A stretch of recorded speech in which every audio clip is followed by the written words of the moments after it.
que je suis en copilotage avec Anya et Sophie sur ce projet de bioéconomie. Je vais juste rappeler un petit peu d'où est-ce qu'on sort, comment est-ce qu'on fait là. Donc, il y a un historique de partenariat avec Calitropic depuis maintenant un certain nombre d'années. Depuis 2021, il y a eu une mesure qui est le Single-Use Plastic Ban, le bannissement du plastique à usage unique, qui était une mesure volontaire du gouvernement à mettre en place. Et pour ça, les entreprises devaient s'adapter. Donc, on a collaboré avec Calitropic, puisqu'on est des experts sur l'éco-conception, et on a fait un parcours là-dessus de monter en compétences, qui était un jalonnement de visite terrain, de rapports de recommandations, d'ateliers collectifs, etc. Et depuis, on a voulu continuer cette mouvance-là aussi. On atterrit sur le programme d'aujourd'hui, qui est celui de la bioéconomie tropicale, qui, celui-là, a vraiment une approche d'intérêt général beaucoup plus large, avec différentes thématiques. Donc, comment ça s'organise? C'est que depuis l'année dernière, nous avons différentes thématiques identifiées. Il y a eu cosmétique, chimie. Donc, ce sont des ateliers, comme aujourd'hui, et ce sont des visites de terrain aussi pour un certain nombre d'entreprises qui sont intéressées pour creuser un petit peu plus, être aiguillées un petit peu par les ingénieurs qui sont présents aujourd'hui. Donc, il y a eu cosmétique, chimie, il y a eu agriculture, il y a eu emballage, matériaux, il y a 2 semaines, plastique, un focus plastique. Et là, on est aujourd'hui sur l'agroalimentaire. Donc, Zeynab, ingénieur de Calitropic, ainsi que Virginie, qui est à nouveau parmi nous aujourd'hui. Donc, on a la chance de les avoir. Donc, d'intérêt général, ça veut dire que ça concerne plusieurs pays de la région, dont la Réunion, qui est aussi à distance, entre autres, avec nous aujourd'hui. Donc, l'idée n'est pas forcément d'atterrir là tout de suite sur des accompagnements précis des entreprises. L'idée est plutôt de venir comprendre les différents marchés des pays, comment chaque pays fonctionne un petit peu pour venir commencer à structurer un petit peu cette filière de bioéconomie tropicale et faire le lien de manière régionale. Quels sont les avantages et les inconvénients de chaque pays pour créer les ponts entre ces différents pays? Voilà un petit peu le grand contexte de ce programme. Donc, il va s'achever d'ici le milieu d'année. Donc, on continue nos thématiques. Après agroalimentaire, on aura à nouveau, encore une fois, agriculture peut-être. Agriculture et alimentaire. Agriculture alimentaire, on revient avec un autre prisme. Quoi qu'il en soit, on reste le partenaire relais de Calitropic au besoin s'il y a des demandes spécifiques et à voir comment est-ce qu'on peut build quelque chose derrière ça. Donc voilà, en tout cas, bienvenue. Profitez-en, c'est interactif, on a envie des échanges. Et voilà, qu'est-ce que j'oublie? Vous avez de la chance, votre petit comité aujourd'hui, n'hésitez pas à cette discussion, vous avez pour vous tout seul. Merci. Bonjour à tous déjà, merci pour votre présence, même ceux qui sont en ligne. Donc, on va se présenter brièvement. Moi, je suis Ousnane Zeynab, donc je suis chargée des projets agroalimentaires chez Calitropic. Est-ce que j'ai besoin de micro? Donc, Ousnane Zeynab, chargée des projets agroalimentaires chez Calitropic, et je suis accompagnée de... Et moi, Virginie Gallet, aussi ingénieure agroalimentaire, spécialité emballage, c'est ça qui est venu sur l'emballage, et je raccompagne Zeynab cette fois sur l'agroalimentaire.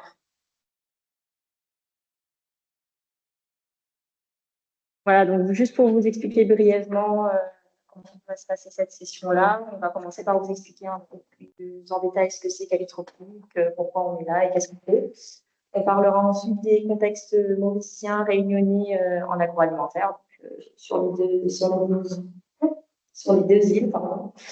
On va aussi parler d'innovation, de projets qui se font dans le monde, pour vous inspirer, pour aussi établir un peu les enjeux qui sont communs à nos deux îles. Et après, on aura un petit atelier en groupe, on va séparer et la salle et ceux qui sont en ligne. Voilà. L'atelier est interactif, donc n'hésitez pas à poser des questions. Je vais vous demander aussi de prendre vos téléphones. On fera des petits sondages. On va commencer par ça d'ailleurs. Donc, vous aurez juste à scanner un QR code et puis à répondre sur vos téléphones directement. Donc, je vais commencer juste par expliquer brièvement Calitropic. Donc, Calitropic, c'est un pôle de compétitivité des Outre-mer français, labellisé par l'État. On agit sur la bioéconomie tropicale. L'objectif de l'organisation, c'est vraiment de faciliter les interactions entre le monde des entreprises. Oui, pardon. Oui, les diapos sont envoyés.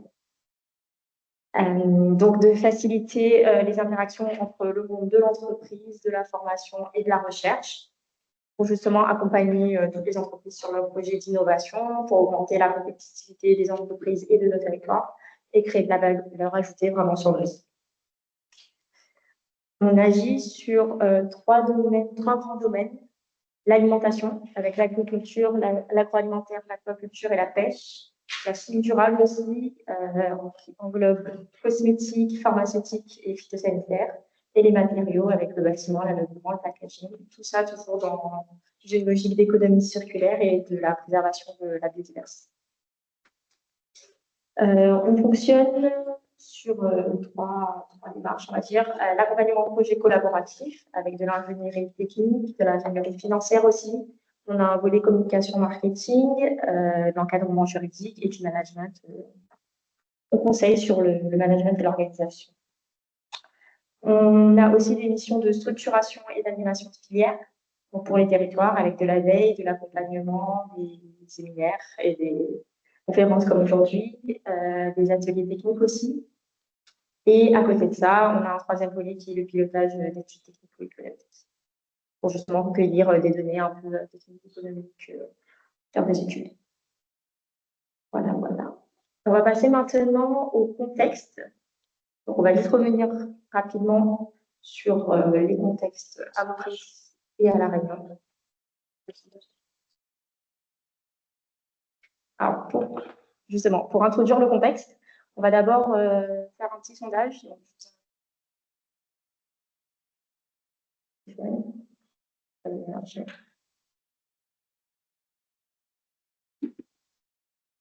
c'est pas chouette.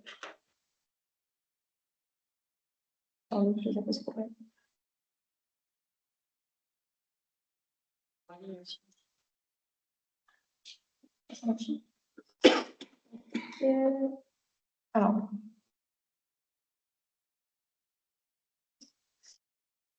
voilà, vous pouvez juste scanner ce petit QR code. Est-ce qu'en ligne, si vous ne voyez pas,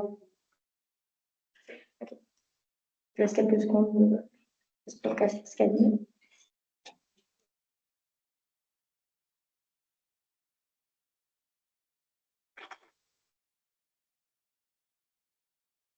Ça marche bien.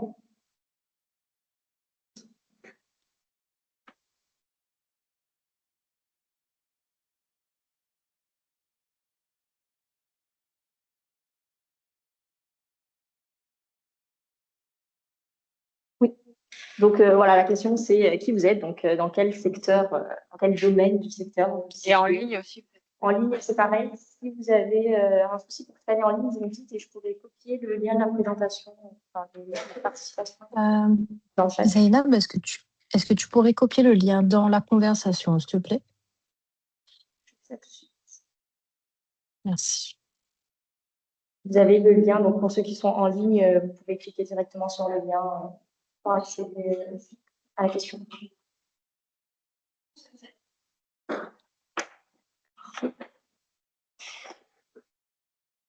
On a 24 personnes, 5 personnes. Il y a encore des gens qui arrivent. 6.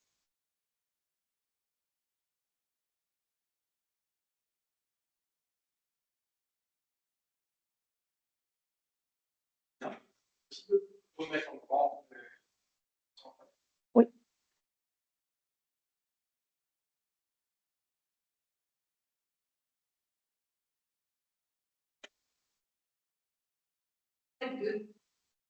Chez nous, on est transformateur et distributeur. C'est ça. Alors, j'ai fait les deux, j'ai un seul. Le plus principal. Oui, c'est ça. J'ai dit que ça arriverait, mais oui, l'activité majeure, on va dire.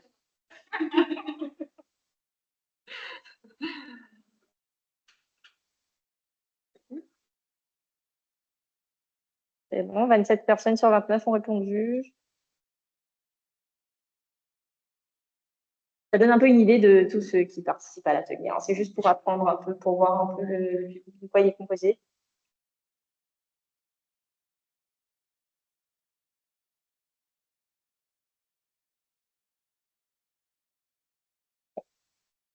Voilà. Donc, on a une majorité de transformateurs cet après-midi. Avec 4 personnes qui sont sur la production agricole, 5 acteurs plutôt en recherche, innovation et services d'accompagnement. Alors, c'est toujours le même question. Enfin, juste en diapo, je repasse. Question suivante. Même principe. Hein.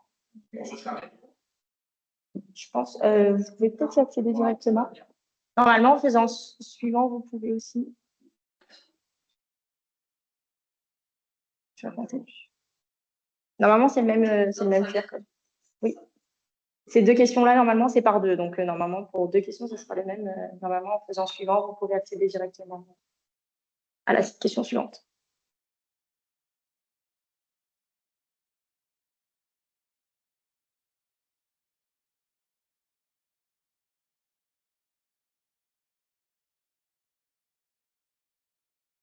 Donc là, la question, c'est quels sont les enjeux principaux pour le secteur agroalimentaire? D'après vous, vous pouvez mettre plusieurs réponses, il me semble.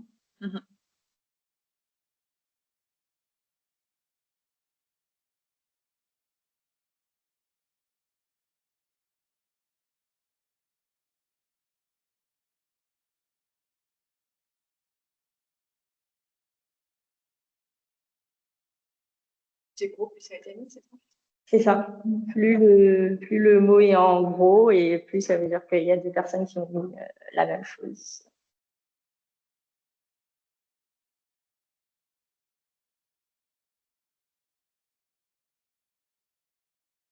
Donc là, alors là sur place, vous êtes surtout ici du territoire mauricien, mais en ligne, on a des gens de Maurice et de la Réunion. Donc il faut juste nuancer que ces thématiques-là sont valables pour nos deux îles.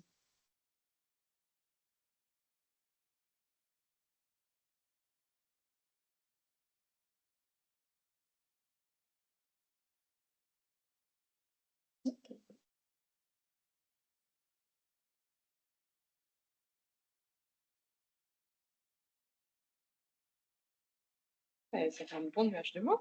Ouais. On a 29 mots, 30. L'environnement revient, importation, la qualité. Qualité, prix, produit.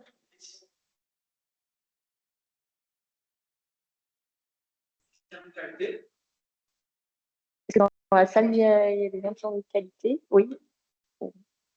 C'est un enjeu dans quel sens? La qualité des matières.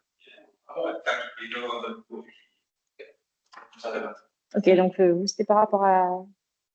Et même par rapport aux visites qu'on a fait ce matin, par exemple, la qualité revenait beaucoup dans le sens de s'améliorer vers le HACCP.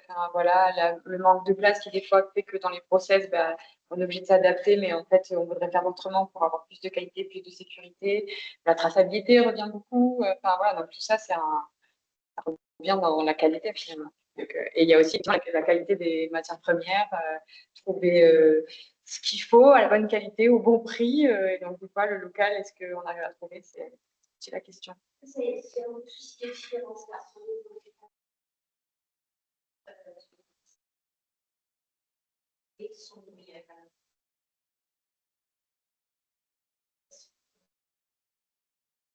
D'accord. Je sais, à la Réunion, ça dépend de quel produit, mais en ligne, je ne sais pas si vous avez entendu, ce qui était dit, c'était que les produits importés sont perçus comme de meilleure qualité que les produits locaux.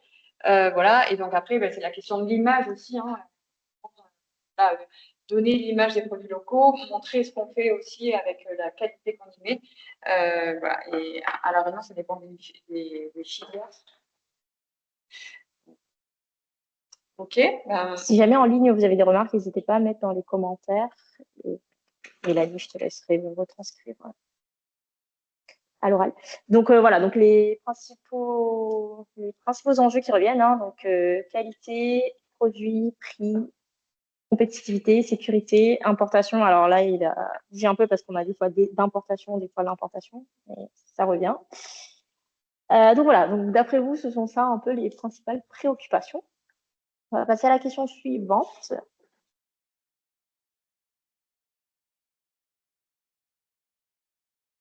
Alors là, je pense que ça sera un nouveau QR code qu'il faudra scanner.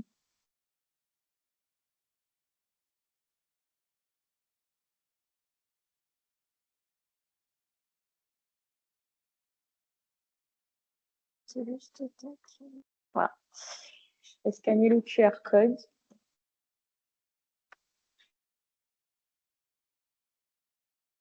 Je copie dans le chat aussi pour ceux qui sont en ligne.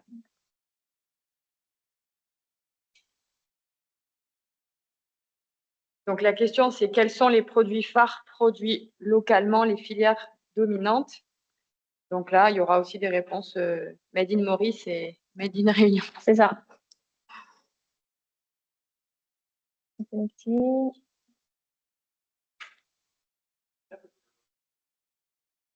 En agroalimentaire Ouais, principalement.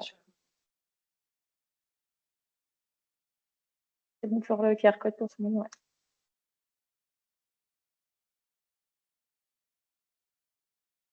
Produits alimentaires. Vous pouvez mettre un par ouais. Entrée. Oui, parce que du coup, il va ressortir. Entrée, un produit par un produit.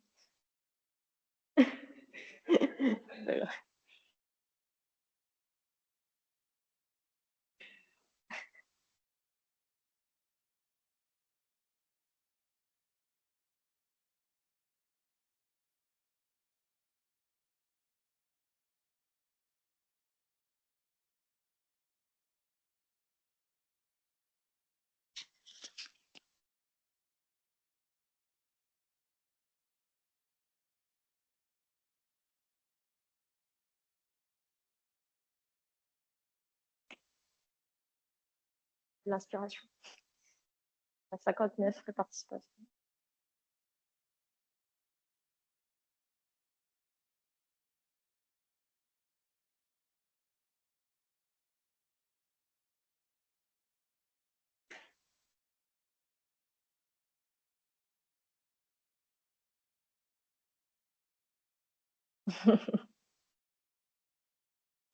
Oh.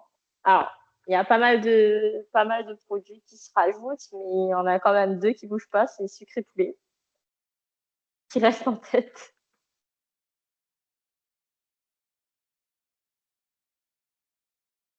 Fruits revient pas mal aussi, c'est juste que des fois, il y a fruits frais, fruits et légumes. C'est pour ça que ça se perd un peu.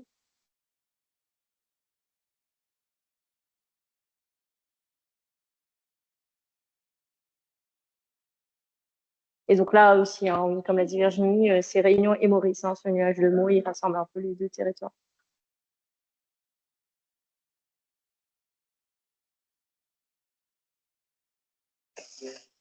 On va arrêter là pour cette question. Donc voilà, on voit bien que bon, y a plein de gens, il y a plein de mots qui se rajoutent, mais ça reste prédominant. Hein, donc les produits phares locaux. Donc il y a sucre, poulet, fruits, œufs, fruits, légumes, où il y a jus juste derrière. Donc voilà, tout ce qui est lié un peu à ces domaines-là. On pourra voir après s'il y a plus de Mauriciens, plus de Réunionnais, essayer de faire un prorata. Ah, c'est juste pour vous donner une idée et pour voir si ce que vous percevez, est-ce que c'est la réalité ou pas? Parce qu'après, on va vous donner quelques chiffres clés vraiment du secteur qui vont relativiser. On va voir si la perception, elle est la même que la réalité.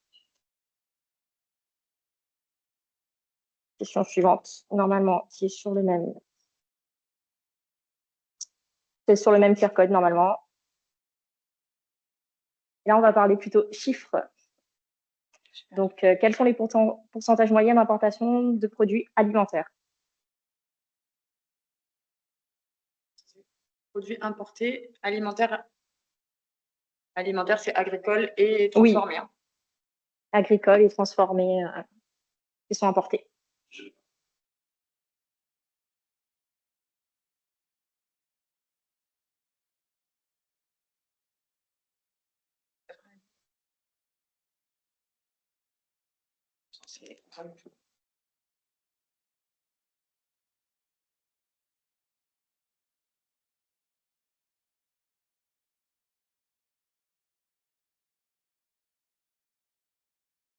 On a 26 personnes connectées, 11 réponses.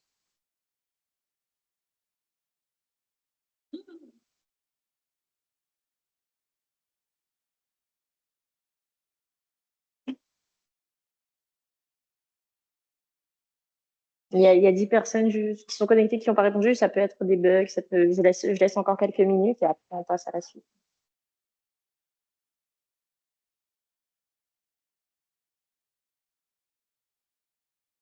Ah, vous voulez le... Je peux remettre le QR code, il n'y a pas de souci. Allez-y. Il y en a qui ont besoin de scanner. Allez-y.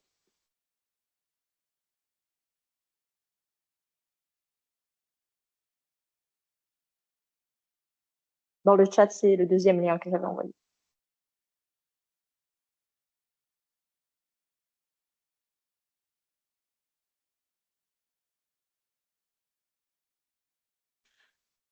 Bon, on va s'arrêter là.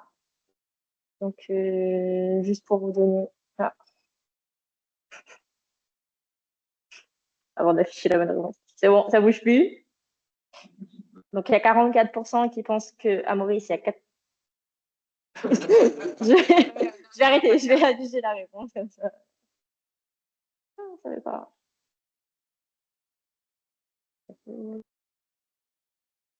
Voilà.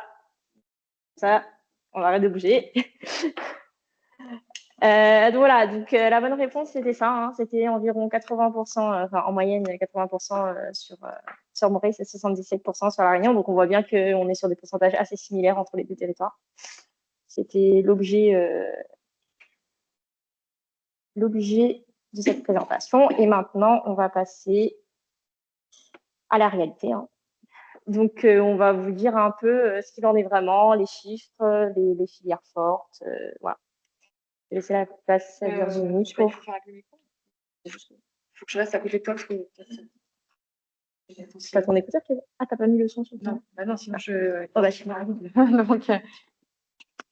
donc, j'espère que vous m'entendez aussi. En fait, l'idée, c'était de, comme il y a des Réunionnais, des Mauriciens, que les Mauriciens connaissent bien Maurice, les Réunionnais connaissent bien La Réunion, qu'on fasse ce transfert entre voilà, l'analyse un peu du secteur agroalimentaire entre Maurice et La Réunion. Donc, voilà, c'est en gros la source, hein, c'est le document agro-industrie de 2026. Là, l'idée, c'était pour que les Réunionnais aussi s'imprègnent de ce qui se passe à Maurice. Donc, les tissus existants, donc on est un peu au niveau similaire avec de l'industrie, des PME et des micro-entreprises. Voilà, on l'a vu à travers le sondage, les filières fortes. Du coup, on a la volaille, les œufs, il y a aussi les huiles, farines. J'avais aussi noté qu'il y avait les poissons et les produits de la transformation du poisson que j'ai pas forcément vu affichés. Voilà, le sucre, bien entendu. Donc, voilà. Et puis, ressort aussi de ce document qu'il faut voilà, axer les objectifs de la filière agro-industrielle, agroalimentaire, avec plus de transformation locale, un travail sur la conservation des produits et la prolongation de la durée de vie, puisque ça permet moins de pertes de produits et du coup plus de stock et donc du coup de aussi mieux gérer les produits alimentaires. Et puis la réduction de la perte des récoltes, mais aussi dans la transformation, dans tout ce qui est considéré comme déchets, sous-produits. Voilà comment le valoriser au mieux. Alors c'est plutôt au niveau de l'agricole, mais ça peut aussi arriver au niveau de la transformation. Voilà, donc ça, c'est un peu les chiffres hein, qu'on vient de voir, avec une dépendance alimentaire qui est forte, entre 75 et 82% de la consommation alimentaire est importée. Voilà, donc ça fait quand même des fractures au niveau voilà, comme quand il peut y avoir des crises avec le Covid, etc., on est obligé de s'adapter et du coup d'importer beaucoup. Ça peut être un gros problème lors de ces crises. Et donc les enjeux et les pistes de développement, ça va être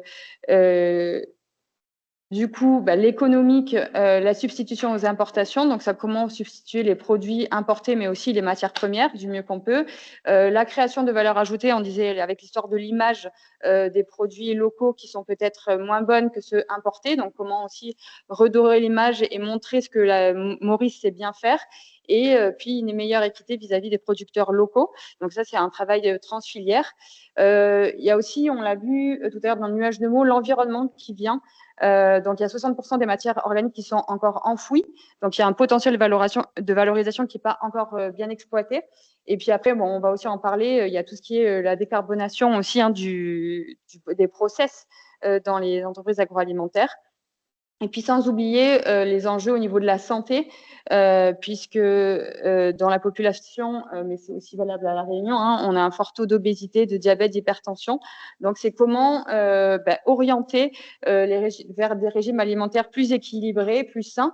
Et ça, du coup, les entreprises de l'agroalimentaire ont un rôle, les entreprises alimentaires ont un rôle là-dedans.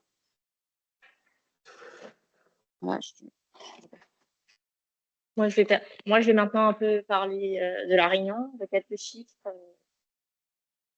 chiffres clés. Donc, à La Réunion, c'est le premier secteur manufacturier, l'agroalimentaire, avec 414 entreprises, près de 1,5 milliard d'euros.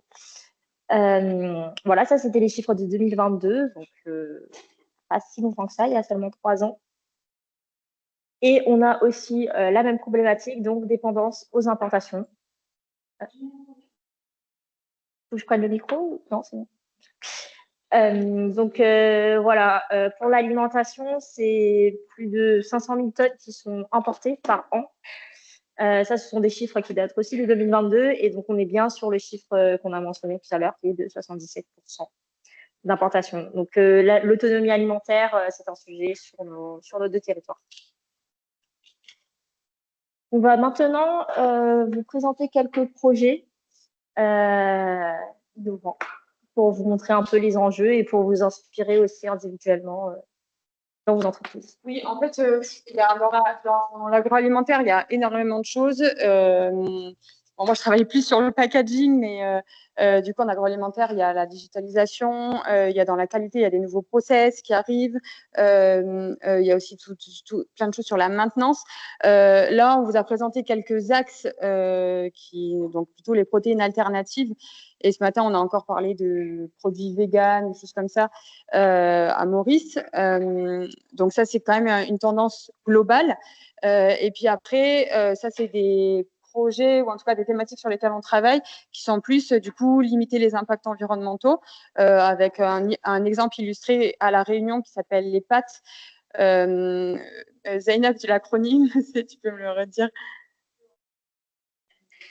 Ah oui, projet alimentaire territorialisé, et je ne sais pas si ça vous parle ici, mais voilà, c'est comment un peu reconnecter tous les maillons d'une chaîne sur un petit territoire, même pas à l'échelle de La Réunion, mais sur vraiment des micro-régions. Donc ça, on trouvait intéressant de présenter. Et puis après, la valorisation des coproduits, des sous-produits, donc il y a 2 définitions. Et donc voilà, donc le Zero Waste Industry. Donc les protéines alternatives, donc effectivement il y a une tendance de produits hyperprotéinés. Moi avant je travaillais à Bonduel, donc dans les légumes, mais aussi il y avait des plats traiteurs avec du poulet, etc. Et ça remonte un petit peu, ça fait presque une dizaine d'années, mais il y avait déjà cette tendance en fait d'essayer de remplacer et d'aller vers des recettes de plus en plus végétales. Et c'est une tendance en fait qui continue et qui gagne du terrain. Alors, ça reste parfois des marchés niches, et notamment dans nos territoires, on va en parler. Donc voilà, derrière ça, il y a la diminution de la consommation des produits de la filière animale du fait de l'impact carbone de la filière animale, mais aussi des régimes végétariens qui arrivent de plus en plus, qui sont de plus en plus quand même pratiqués. Et puis il y a aussi une tendance dans l'innovation de nouveaux ingrédients qui viennent de la biotechnologie. Je ne sais pas si vous avez déjà lu des choses ou vu des choses là-dessus, mais notamment la fermentation de précision, vraiment des nouvelles techniques de fermentation pour avoir des nouvelles protéines. Après, la culture cellulaire, donc ça, je ne suis pas très voilà, renseignée là-dessus, mais c'est pour créer les substituts à la viande, donc vraiment rapprocher de la texture de la viande, voilà, avec de la texture cellulaire. Et puis après aussi, il y a une tendance de plus utiliser d'algues finalement aussi pour leurs propriétés. Donc là, j'ai pris un exemple très gros mondial parce que le groupe Bell, il travaille autant avec des Américains que des Européens sur des startups qui créent des nouvelles protéines. Et en gros, eux, ils ont un objectif d'aller dans les prochaines années avec 50%. Donc, ils font du fromage. Hein. Donc voilà, c'est vraiment filière animale, lait animal, etc. Donc aller faire du fromage, 50% à base de plant-based, donc à base de végétal, et 50% avec de l'animal. Donc voilà, ils ont enclenché ça, et notamment ils font partie d'un gros projet européen qui est un peu un consortium qui s'appelle Ferment du futur entre des laboratoires de recherche, mais aussi du privé, et qui est aidé par l'État pour vraiment travailler sur la fermentation de précision pour faire à partir de biomasse et de plantes, du coup à arriver à faire des protéines et après arriver à faire de la caséine par exemple et à avoir du fromage. Donc je vous ai mis le lien, si vous voulez vous renseigner. Donc ça, c'est quelque chose qui est assez gros et un peu loin de nous, mais c'est les tendances qui arrivent, hein, clairement. Il y a aussi une autre tendance qui est l'utilisation d'algues. Voilà, là, donc la société Algama l'utilise pour le substitut d'œufs, donc à base de micro-algues. Voilà, donc là, c'est encore aussi pour remplacer un produit animal à partir du végétal. Voilà, donc ça c'est plutôt utilisé dans le secteur de la boulangerie. Pareil, ça c'est voilà pour vous donner quelques références d'innovations qui se font plutôt en Europe. Et voilà, et qu'est-ce qui est l'offre locale? Alors, j'ai pas pris le temps d'aller prendre des photos dans les supermarchés mauriciens, mais je suppose qu'on quand même on retrouve quelques offres. Peut-être que vous pourrez me dire. Du tofu, il y a pas mal de tofu, non, ici vous? Ok, BioLife aussi. Bon voilà, donc ça c'est des photos d'un rayon à la Réunion. Donc voilà, donc il y a quand même, alors ça reste encore un rayon spécifique, c'est-à-dire que c'est pas à côté voilà des produits animaux, etc. Et c'est d'ailleurs un peu l'offre, elle a un peu du mal à se placer. Elle va être plutôt à côté des produits bio. Je ne sais pas si vous c'est placé. S'il y a un rayon un peu spécifique, nous, on va avoir tout le produit bio, un peu vrac, etc. Et on va avoir les produits un peu, du coup, substituts aux produits animaux. Donc, vous voyez, il y a différentes choses. Et puis, voilà, si on regarde les produits Fleury-Michon, on se rapproche vraiment d'une tranche de jambon, mais vraiment, en fait, à partir de végétaux, quoi, enfin, de végétaux. Voilà, il y a aussi du fromage végétal. Et puis après, comme on est en train de parler de la transformation locale, on voulait souligner aussi qu'il y a une offre locale. Donc, ce matin, on a été visiter Soya World et il y a Soja Santé à La Réunion aussi qui fait du coup des burgers végétaux, enfin des steaks végétaux à partir de soja.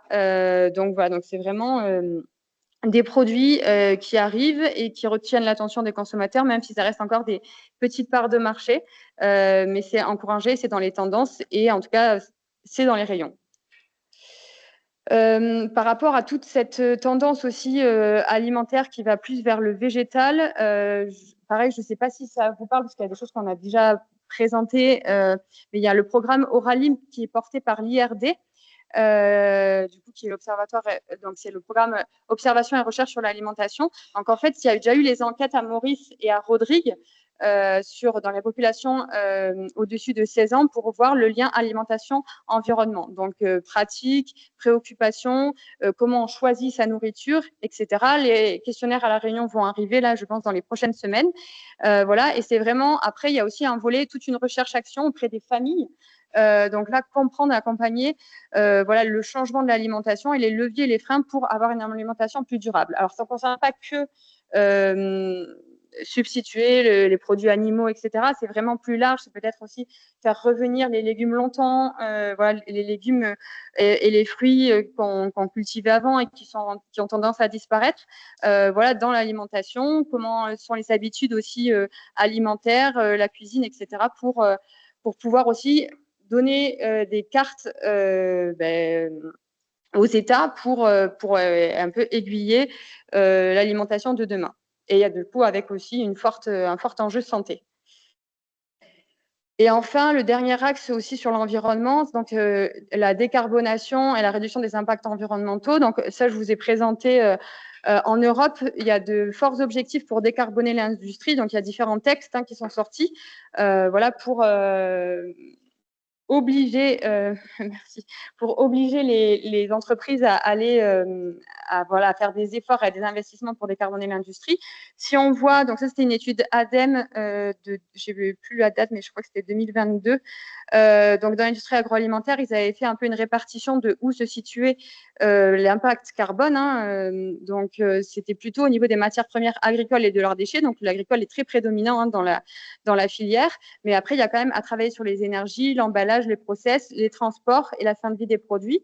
Donc bien sûr, en tout cas les entreprises à La Réunion, elles travaillent sur l'efficacité énergétique, notamment les systèmes de froid, etc. L'économie d'eau en fait beaucoup partie. L'optimisation de la logistique, pas parce qu'on a des circuits très longs chez nous, mais on a beaucoup d'embouteillages et nous on a pu constater ce matin, c'est pareil qu'à La Réunion. Donc moins de camions sur la route, c'est quand même bien. Donc optimisation de la logistique. Et donc l'axe majeur qu'on voulait développer aujourd'hui, c'est l'approvisionnement local et durable. Et donc pour ça, il faut vraiment une collaboration interfilière. Du coup, il y a de l'agricole, il y a ceux qui achètent les produits, il y a aussi ceux qui les consomment. Donc, c'est vraiment un peu un effort sur tous les maillons de la chaîne. Donc, choix des matières premières et valoriser aussi au maximum les sous-produits. Et donc, dans cet effort maximum de tous les maillons de la chaîne, on voulait un peu vous illustrer ça par les projets PAT, donc les projets alimentaires territorialisés à La Réunion. Et je te laisse, Zainab, en parler. On en a plusieurs à La Réunion qui se sont mises en place. Oui, donc, comme a dit Virginie, les projets alimentaires territoriaux, donc, ce sont vraiment des projets collaboratifs qui ont pour objectif ce qu'on souhaite aujourd'hui un peu tous faire à l'échelle individuelle, c'est-à-dire de rapprocher tous les acteurs de la chaîne de transformation, donc, que ce soit les producteurs, les transformateurs, les distributeurs et aussi les gouvernements et les collectivités, pour justement développer une agriculture et in fine, une alimentation de qualité, saine pour nos territoires. Donc, les PAT s'appuient sur des diagnostics qui sont partagés. Donc, il y a un état des lieux qui est fait des productions agricoles, des gisements, de ce qui est disponible sur le territoire, mais aussi des besoins donc, auprès des consommateurs. Et tout ça toujours dans un objectif socio-économique et environnemental pour le territoire. On vous a pris juste l'exemple d'un PAT de La Réunion, qui est celui de Trois-Bassins, avec la case rurale, en fait, qui a un peu pour mot d'ordre l'accélérateur de la transition alimentaire et agricole durable. Donc, depuis 2024, ils sont mobilisés pour proposer des rencontres, des animations aussi, de la formation et vraiment d'accompagner et de dynamiser un peu tous ces acteurs-là autour des mêmes préoccupations et de pouvoir sortir des choses concrètes. On a actuellement, donc ils ont plusieurs mots d'ordre, c'est l'innovation organisationnelle et on a actuellement diverses initiatives bien concrètes qui sont menées. Par exemple, sur le volet social, avec la mise en place d'une sécurité sociale alimentaire. Il y a aussi des projets d'outils vraiment concrets avec des unités de transformation mutualisées, donc vraiment quelque chose qui sera partagé entre les différents transformateurs et aussi agriculteurs. Des chantiers d'insertion et de l'accompagnement précis des agriculteurs. Tout ça vraiment pour comprendre à la fois les besoins des agriculteurs, des transformateurs et des consommateurs pour avoir cette synergie complète. L'objectif, c'est d'accompagner la transition, d'aider les producteurs à adapter les cultures, à aller davantage vers du vivrier et d'intégrer des pratiques agroécologiques. L'objectif principal, c'est, je pense, celui qu'on a un peu tous, c'est de gagner en autonomie sur nos territoires et en résilience. Voilà pour les PAT. On pourra revenir après plus en détail sur ce schéma très complexe. Oui, c'était intéressant quand on a discuté du coup avec Laurent qui travaille sur le PAT, la sécurité alimentaire, sécurité sociale alimentaire. C'était par exemple d'avoir une certification de transformateurs et donc de boutiques qui revendent des produits. Voilà, et donc ceux qui n'ont pas forcément Les moyens. les C'est moyens. donner en fait aux habitants un certain budget, 100 à 150 euros par exemple, pour acheter vraiment des produits locaux avec mais qui sont certifiés, faits à La Réunion, voilà. Donc ça encourage aussi le consommateur à consommer. Voilà, et du coup ça encourage aussi tout le système du coup à transformer à La Réunion, à produire à La Réunion, et voilà, donc c'est quelque chose qui est en train de se mettre en place. Voilà. Et c'est à des toutes petites échelles, mais en fait c'est des comment dire, c'est des petits foyers qui s'allument un peu partout, et au cas où il y ait on le sait, hein, on n'est pas dans un monde très très stable. Il va pouvoir ces foyers, en fait, les diffuser et les faire grossir, mais au moins avoir déjà planté une petite graine pour que ce genre de choses et qu'on n'abandonne pas complètement l'agriculture locale, la transformation locale, et pouvoir faire renaître, et aussi donner accès du coup à ceux qui n'ont pas forcément les moyens. C'est d'encourager vraiment en fait les initiatives de tous les côtés, à la fois du côté agricole, à la fois du côté transformateur et surtout du côté consommateur. Oui, et ça va avec de la sensibilisation aussi auprès des consommateurs et la cuisine, etc. Et pour finir sur voilà, sur un peu les enjeux de la filière, donc on voulait parler de la valorisation des coproduits. Bon, je vous apprends rien, la valorisation des coproduits, c'est un enjeu économique et environnemental assez fort. Donc on dit sous-produits, déchets, à partir du moment où on n'arrive pas à les valoriser, on n'a pas de marché, et puis ça devient un coproduit finalement quand on arrive à les valoriser et qu'on a un marché. Voilà, donc ce qui est important dans la valorisation des coproduits, des sous-produits, c'est d'identifier les gisements. C'est-à-dire qu'on ne va pas faire tout et n'importe quoi en fonction des tonnages qu'on a, du volume qu'on a. Il y a aussi ce qui rentre en jeu, c'est la qualité du coproduit, donc bien finalement le connaître, la composité, la qualité de la matière, parce qu'on ne pourra pas faire tout en fonction de voilà, la qualité qu'on obtient et de comment on le stocke, comment on va le mettre en œuvre. Ensuite, il faut savoir que c'est un processus de développement qui peut être assez long. Voilà, ça dépend du produit. Moi, j'avais travaillé sur un projet de valorisation de déchets qui maintenant peut être appelé coproduit. C'est pas encore industrialisé et ça fait 3 ans qu'on y est. Donc voilà, ça va l'être, mais voilà. Et pourtant, c'est pas comment dire quelque chose à très haute valeur ajoutée, c'est de la transformation alimentaire, mais encore une fois, c'est une nouvelle ligne de production, c'est passer un temps à voilà, étudier le coproduit pour bien le mettre en œuvre, c'est aussi préparer le marché du futur produit qu'on va lancer. Donc voilà, donc ça peut être quand même assez long.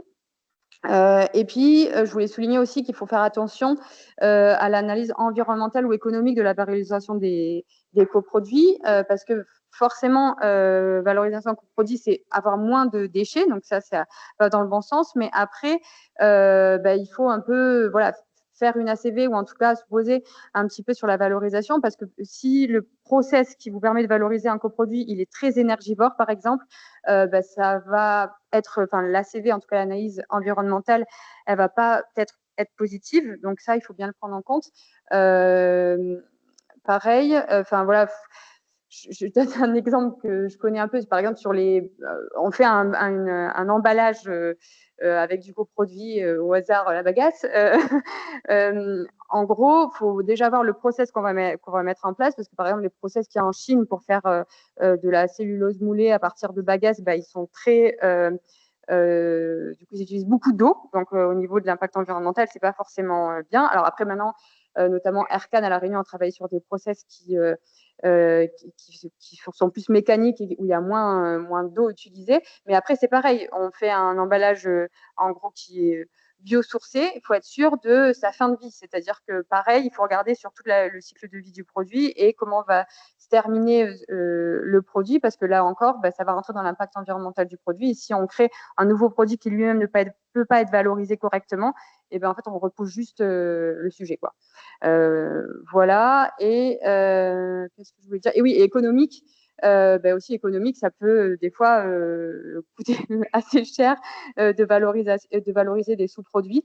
Donc voilà, donc tout ça, faut vraiment, je vous l'apprends pas, mais des études technico-économiques et environnementales sont nécessaires avant de se lancer dans tout ça, et la caractérisation de vos coproduits, de vos sous-produits avant, bien entendu. Voilà, et après, bon, c'est des petits exemples, je ne vais pas forcément citer d'entreprise, vous allez peut-être en reconnaître, mais à La Réunion, donc, il y a une entreprise qui méthanise pas mal de sous-produits agroalimentaires, donc pour créer de l'énergie. Ensuite, il y a aussi des produits, des projets, et je sais qu'il y en a à Maurice, sur la valorisation de sous-produits de poissons, de transformation de la pêche. Voilà. Et puis après, on a nos collègues aussi qui travaillent pas mal sur le domaine de la cosmétique. Donc, il y a des valorisations de noyaux de fruits comme les litchis ou les pépins de la passion en cosmétique pour notamment faire du gommage. Donc, voilà, il y a des choses quand on est un transformateur et qu'on a un déchet, des fois, il faut se dire que ce déchet, il peut être l'ingrédient ou le produit pour quelqu'un d'autre. Et voilà. Et ça se fait pas tout seul. Ça se fait, en échangeant aussi avec d'autres entreprises et en construisant voilà, ça peut être la substitution d'ingrédients importés finalement. Mais c'est du travail parce que il faut construire toute la filière parfois.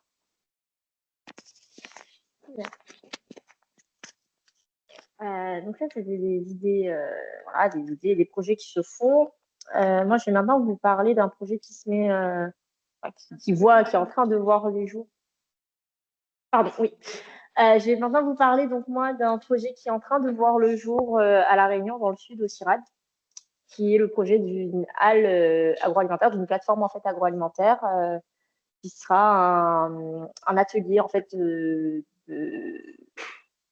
transformation partagé, dédié au privé et à la recherche. L'objectif de cette plateforme-là, c'est d'avoir des équipements pour des transformateurs, des équipements référents, donc des équipements de base et de l'équipement de pointe destinés à la transformation de fruits, de racines, de tubercules, donc vraiment sur du végétal par contre, pour les productions à La Réunion et aussi ouvert à l'océan Indien. C'est pour ça surtout que j'en parle aujourd'hui. Les cibles sont aussi donc la recherche, la formation, mais aussi les secteurs privés. Donc justement, les entreprises qui veulent tester, qui veulent vérifier la production à petite échelle pour pouvoir créer de nouvelles activités dans la région de l'océan Indien. Elle aura aussi pour but de transférer les résultats, donc comme je disais, entre la recherche et le secteur privé. Donc, elle est basée au CIRAD déjà, donc on a déjà cette dimension de recherche. Il y aura possibilité d'être accompagné de chercheurs.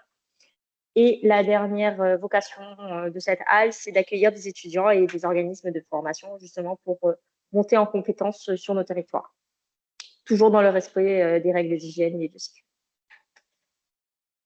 Aujourd'hui, la plateforme est déjà pas montée, pas construite, mais déjà bien avancée en projet, avec des plans qui ont été faits et une livraison qui est prévue en 2028. Donc là, les chantiers doivent commencer. Il s'inscrit dans un programme qui s'appelle SADJUR à La Réunion. Je ne vais pas rentrer dans le détail, c'est pas moi qui le gère, mais on vous mettra les contacts si besoin.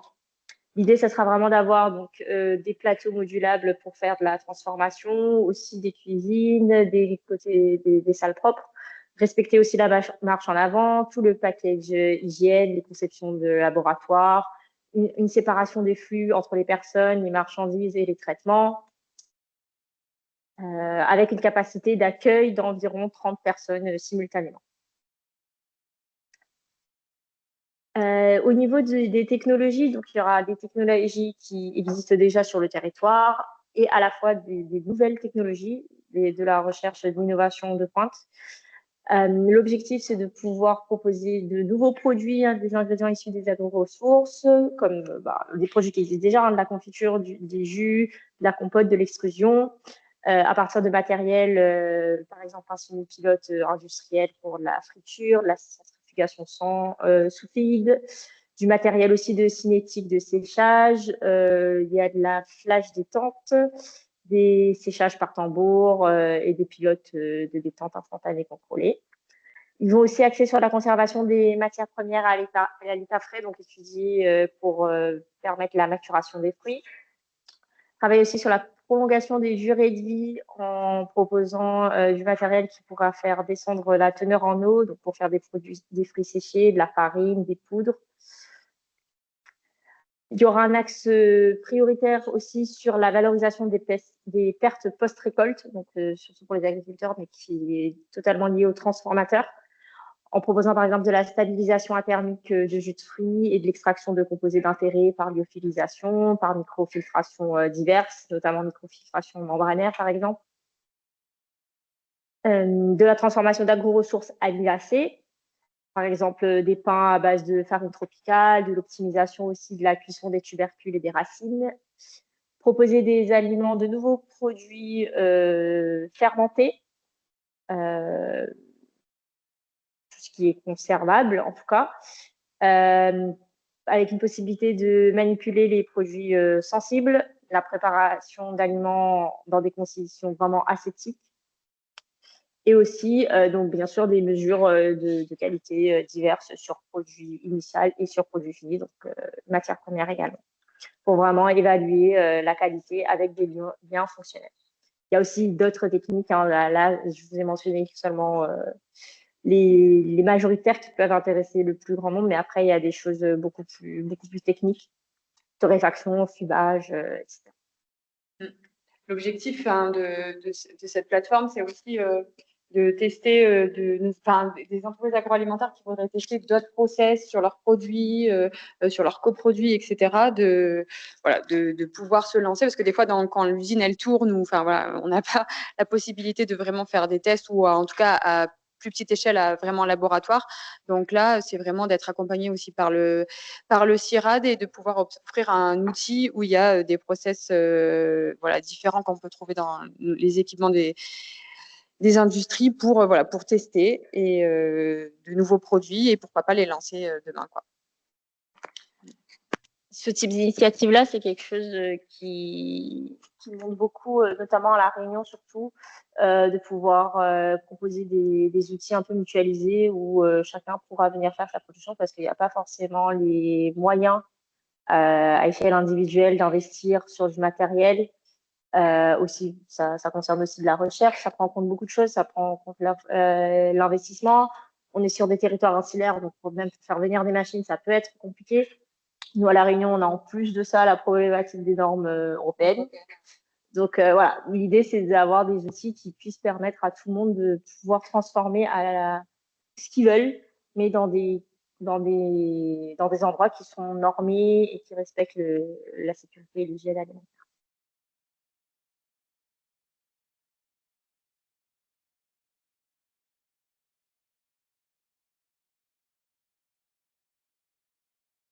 Oui, d'ailleurs, ils l'ont reprécisé la dernière fois.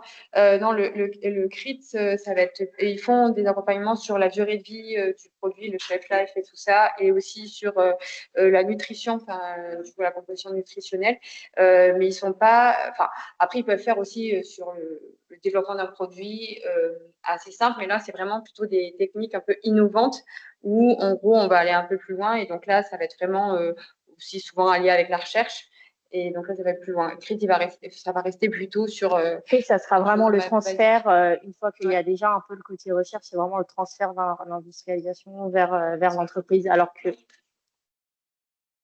voilà, là avec le CIRAD, ça sera vraiment aux prémices. C'est au début, quand vous l'avez jamais fait, comment est-ce que, je l'ai fait dans ma cuisine, mais maintenant à l'échelle industrielle, comment je le fais? Je peux avoir un endroit où il y a du matériel pour que je puisse tester. Le CRIT pourra interagir. Selon les domaines, bien sûr, il y a des moments où le CRIT pourra aider, mais sinon ça, le CRIT, ça sera peut-être plus en aval. Voilà. Maintenant, si vous avez des questions, on est là pour y répondre. On a une dizaine de minutes pour prendre les questions. Dans le chat, vous pouvez les écrire aussi. Je vais afficher le chat comme ça si vous avez des questions.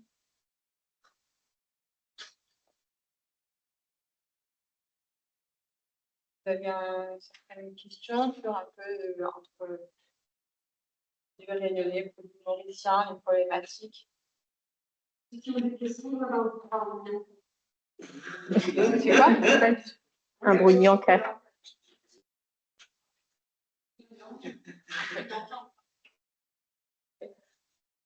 Ça marche. Ouais. Attends, parce que les gens n'entendent pas juste dans la vidéo, donc je vais juste vous demander de parler à côté. Donc, je suis Magali de Arise. On est producteur en alimentaire. On fait principalement les boissons en canette et maintenant on a aussi de l'eau dans notre chaîne de production. Ce que Boosted, bien sûr. Et puisque moi, j'aimerais savoir par rapport à CIRAD, est-ce que ça va être ouvert aux Mauriciens comme aux Rayonnais? Comment est-ce que...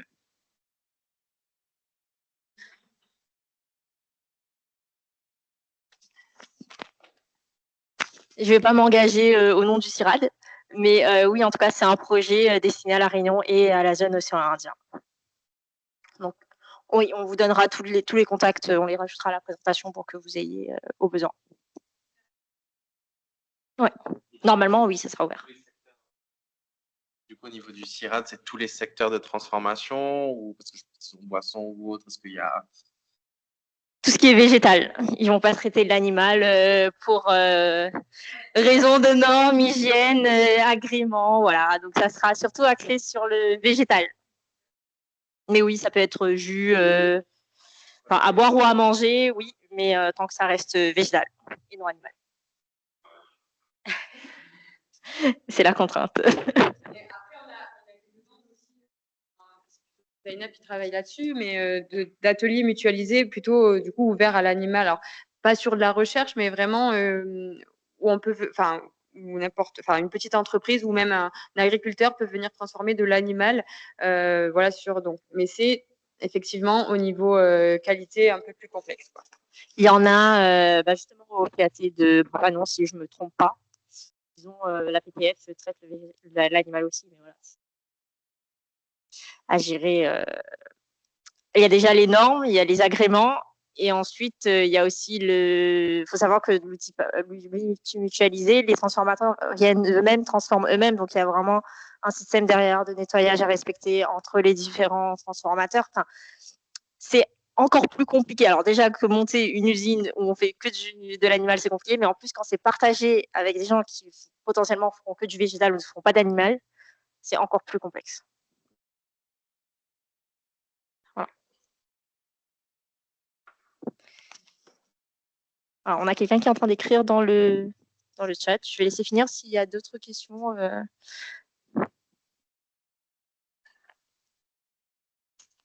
Alors, moi, je vous entends donc dans le chat, même si vous voulez prendre le micro, vous pouvez parler.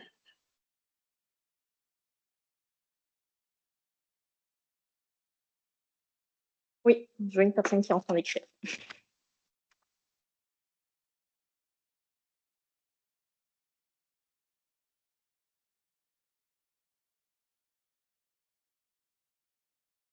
Dans la salle.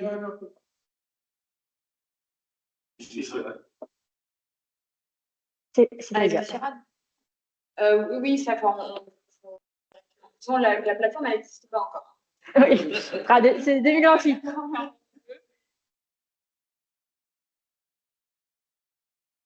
Oui, bâtiment fin 2027, et puis après, le temps qu'il soit équipé, mise en place, mise en route et tout, normalement, fin 2028. Mais en tout cas, on peut. Ils ont des accompagnements et nous aussi, on peut accompagner. Enfin, on peut aussi accompagner. Ouais.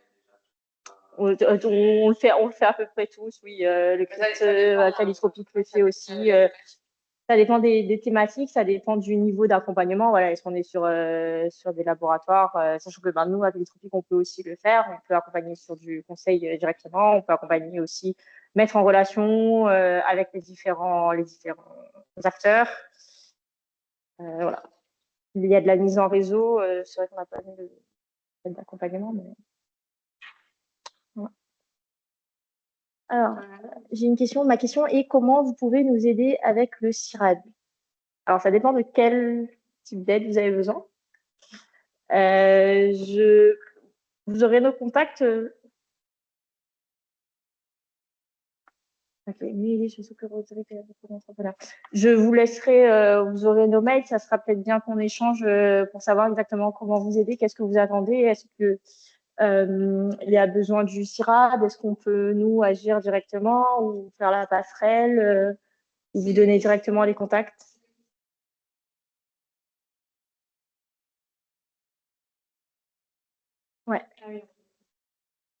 C'est ça. Ok, bah je vais mettre mon adresse mail dans le chat, comme ça sera fait. Et je vous propose de m'envoyer un petit mail et puis on échangera directement pour identifier un peu plus précisément quels sont vos besoins. Et on pourra discuter plus profondément comme ça.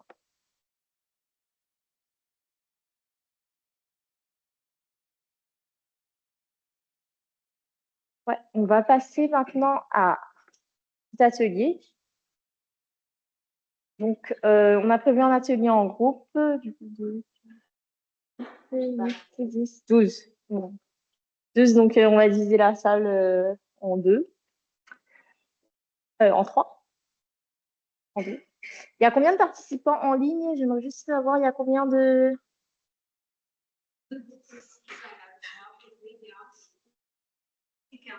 Ils sont 10 et 15 en ligne, là? Ok. Sinon, après, on passe. On dit qu'on fait que deux thématiques. Parce que sinon, on fait que thématiques, parce qu'ils sont que deux là, ils sont que deux là. On va faire thématiques. Ok, donc tu fais x2 ça? Ouais. Ok, bah on va diviser du coup en deux la salle et puis on va travailler par deux. Et puis après, il y en a un qui passe là-dessus et l'autre programme Amandine ça, on passe à la question sur la France.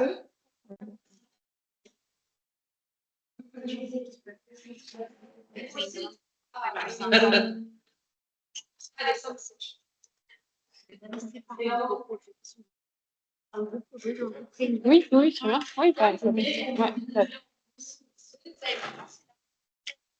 ouais, bah, on va en prendre deux. S'il y a Rodrigue et Boris, c'est bon. Est-ce que c'est le niveau des chats d'ailleurs et puis on fait un.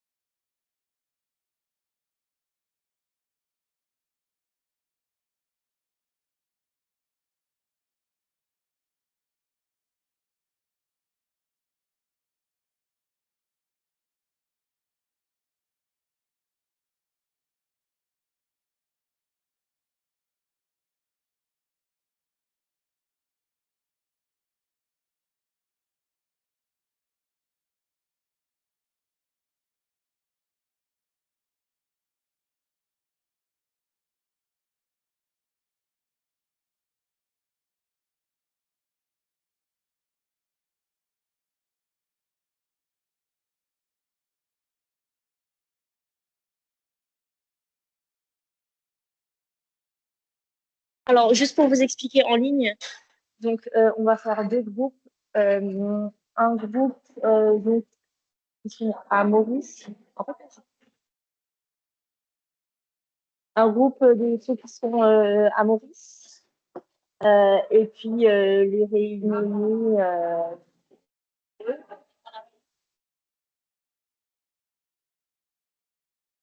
Alors, si j'ai bien compris, en ligne, donc toutes les personnes qui sont à Rodrigue, vous êtes déjà dans la même salle, si j'ai bien compris, vous me dites si c'est pas ça. Et après, il y a que des réunions en ligne. Vous me dites si c'est bon.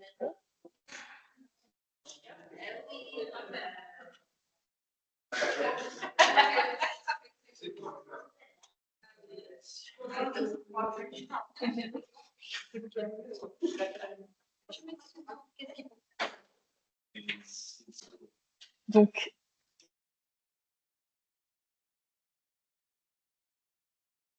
à Rodrigue, ils sont tous dans la même salle. Pas que tu m'as dit, Sophie? À Rodrigue, ils sont tous dans la même salle.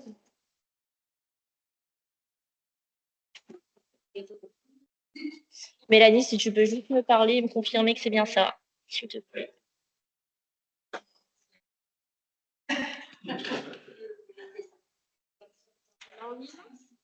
En ligne, j'ai 9 personnes. Je voudrais juste savoir, vous êtes combien exactement présents en ligne pour pouvoir faire les groupes et pour pouvoir vous donner les thématiques.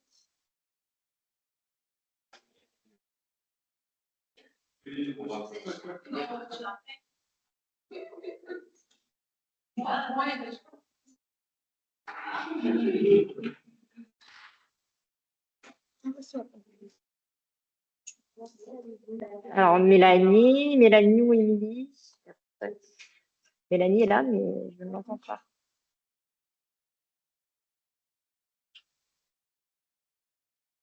Non, non, Mélanie Fabrice.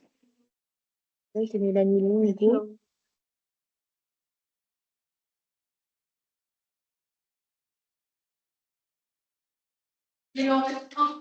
Mélanie Fabrice, je ne sais pas. Elle dit.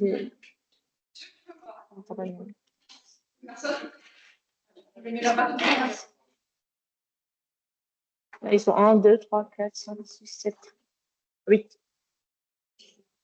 8 sans Mélanie Virginie. Il y a 8 spectateurs.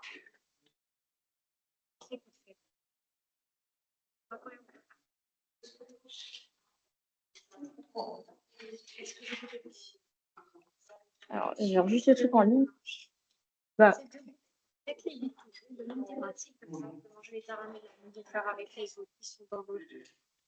voilà les deux thématiques.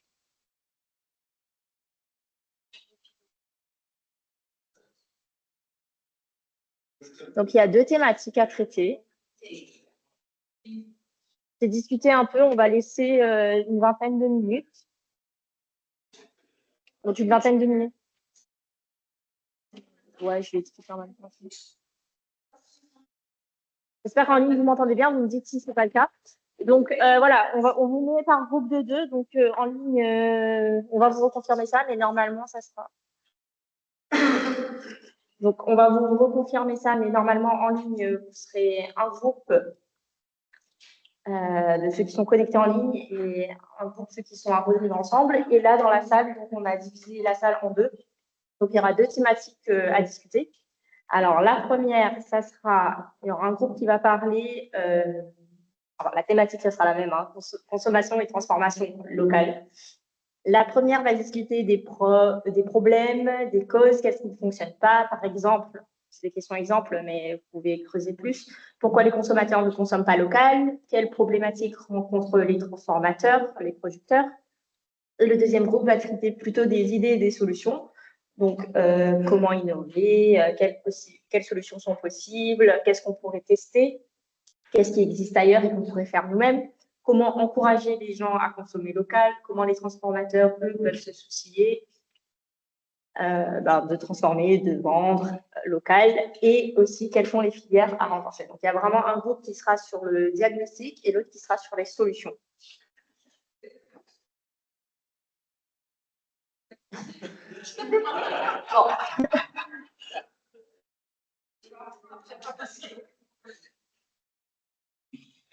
Mélanie, Émilie, est-ce que vous m'entendez, s'il vous plaît?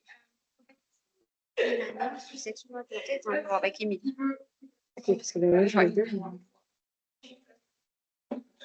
Mais bon, du coup, en ligne, là, toutes les personnes qui sont connectées, c'est que des gens de la Réunion? D'après ce que j'ai vu. Je n'ai pas le temps de me confirmer. Est-ce qu'en ligne, vous pouvez me confirmer ou lever la main les personnes qui sont de la Réunion, s'il vous plaît? J'aimerais qu'il n'y en ait que 11. J'ai un petit souci, on n'arrive pas à... Non, mais je crois qu'il n'y a qu'un seul groupe. En fait, c'est juste qu'il y a des personnes qui sont...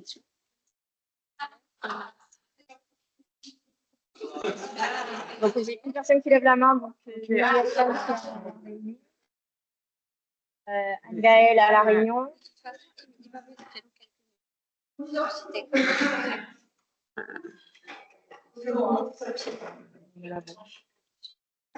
va être compliqué, hein. En fait, c'est qu'il y a une connexion où il y a toutes les personnes de Rotterdam. Et sur quel compte personne?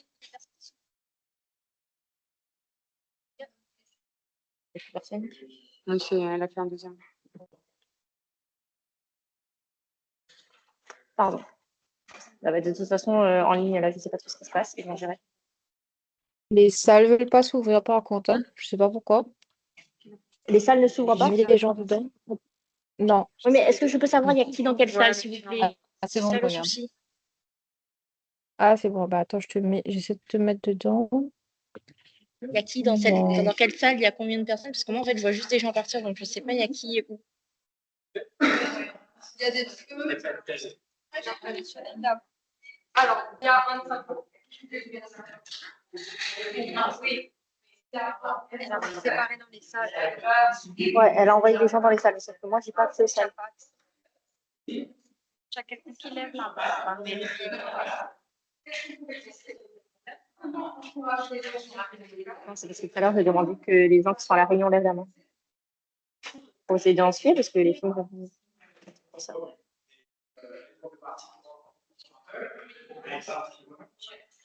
Là, ils sont dans les salles, c'est juste. Combien de salles est là? Mais j'ai pas ton micro un instant.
Ok. Ok, alors du coup, en ligne, j'espère que tout le monde m'entend bien. Peut-être aller un peu plus loin pour pas. Est-ce que vous m'entendez bien en ligne, s'il vous plaît? Est-ce que quelqu'un peut me confirmer qu'on m'entend bien en ligne? Alors, Vous l'avez lancé. La ligne, mais là, je ne sais pas si elle m'entend, parce que là, il n'y a personne qui me répond.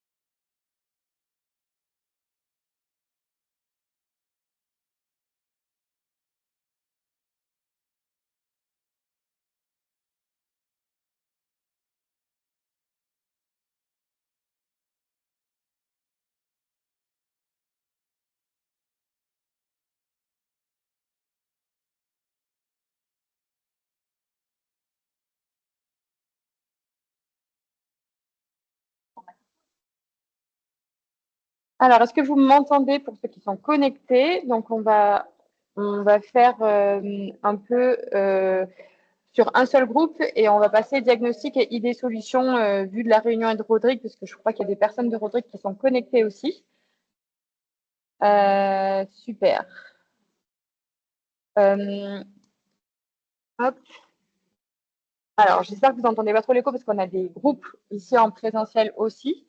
Donc, l'idée, super. L'idée, ça serait un peu d'essayer de faire ressortir et de voir si entre Maurice, Rodrigue, du coup, et la Réunion, on arrive à avoir des synergies, qu'est-ce qui ressort comme problématique et qu'est-ce qui ressort comme idée-solution. Donc, je vous propose sur le diagnostic, donc, soit d'écrire, soit de prendre la parole pour ceux où les micros fonctionnent, sur voilà, les problèmes et causes qui ne fonctionnent pas, qui de l'œuf ou la poule entre consommation et transformation locale, qu'est-ce qui pose souci, pourquoi les consommateurs ne consomment pas assez local, quelles problématiques rencontrez-vous, comment transformateur, quelles problématiques vous rencontrez sur effectivement plus vous fournir local, etc. Donc là, l'idée, ça serait que vous puissiez prendre la parole, soit en levant la main, soit directement.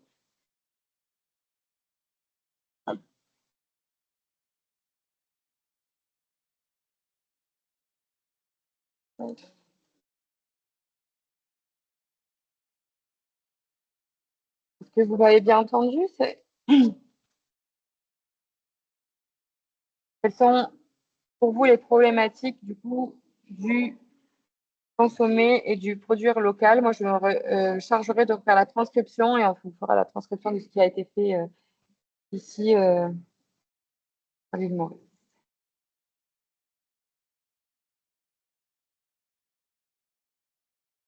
Bon, ben, ce que je vois, si personne...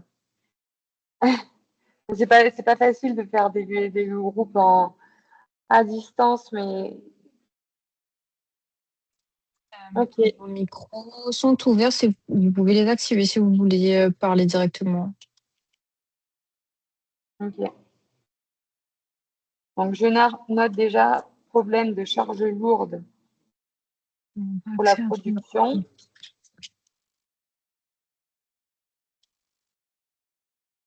L'université, c'est en termes de charge lourde, c'est dans le sens beaucoup de choses à faire. Bonjour. Bonjour.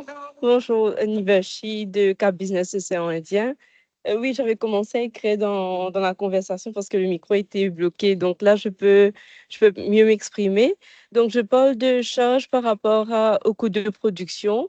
Donc, pour la production locale, quand même, ce qui coûte, c'est par exemple la main-d'œuvre qui se raréfie et qui est quand même assez chère. Il y a l'accès à l'eau aussi qui est problématique. Euh, Nous avons quand même beaucoup de microclimats avec une pression au niveau des ravageurs et tout qui fait que quand même la production locale, elle est assez élevée au niveau du coût. Et concernant la transformation, bien souvent, nous n'avons pas la quantité qu'il nous faut pour pouvoir avoir une unité de transformation. Donc, au niveau du ministère concerné à Maurice, il y a eu quand même une étude de faisabilité qui a été faite sur une unité de transformation pour nationale, voilà, pour l'île Maurice. Et voilà, c'est confiné à un document, on va dire, à une étude. Et il n'y a pas eu il y a rien qui a abouti. Mais ce qui est découlé de l'étude, c'est qu'il faut vraiment un partenariat public-privé afin qu'on puisse monter cette unité. Donc, pour pouvoir monter l'unité de transformation, il faut aussi avoir de la matière à transformer. Donc là, le point bloquant, c'est vraiment l'économie d'échelle, je dirais. Et bien souvent, les produits les variétés qui sont produites au champ ne sont pas forcément les variétés qui se prêtent le mieux à la transformation. Donc là aussi, il y a un manque de connaissances peut-être et de formation à ce niveau-là. Ok. Merci, merci. Est-ce qu'il y a d'autres points qui reviennent? En fait, c'est une vue du point de vue de l'île Maurice, mais c'est vrai que c'est des choses qu'on retrouve aussi à La Réunion. la transformation et le passage de l'agricole à la transformation pour aussi avoir des matières transformées, ingrédients de l'agro-industrie qui ne sont pas forcément adaptés. Oui, Muriel, si c'est possible de se présenter juste avant, comme ça, d'intervenir. Oui, pas de souci. Bonjour à tous et merci. Donc, je suis Muriel Chan du département de la Réunion. Et moi, dans les missions que j'ai accompagné des entreprises d'un point de vue notamment financier dans des projets de transformation. Et j'anime aussi un projet alimentaire territorial où le volet transformation a un rôle important. Et alors souvent, ce qui revient quand même, c'est la dimension économique, le prix des produits transformés qui peuvent être un frein. Et moi, j'aurais surtout quand même donner un point de vue sur le fait qu'aujourd'hui, on maîtrise beaucoup de techniques de transformation qui sont liées notamment à tout ce qui va être production de confiture. Mais quand on parle d'alimentation, là où il faut peut-être qu'on devienne plus performant, c'est sur tout ce qui va être plutôt les techniques de conserverie et qui permettent d'avoir une durabilité et une conservation des aliments. Et là-dessus, il y a encore quelque chose à jouer. Parce que du coup, on ne trouve pas forcément des transformations poussées et il y a certaines choses qui manquent. En fait, on fait beaucoup de fruits et légumes préparés, découpés, des confitures, des sirops. Mais par contre, voilà, aller chercher des produits plus transformés, avec peut-être moins Et de durée sucre de vie plus longue. ajouté, plus nutritif. Là, il y a vraiment quelque chose à faire, mais l'enjeu va être quand même de pouvoir produire ces produits-là de qualité à des prix quand même que les consommateurs peuvent se permettre. Parce que voilà, il y a de ça aussi, c'est que face à l'importation, des fois, c'est difficile d'être concurrentiel localement.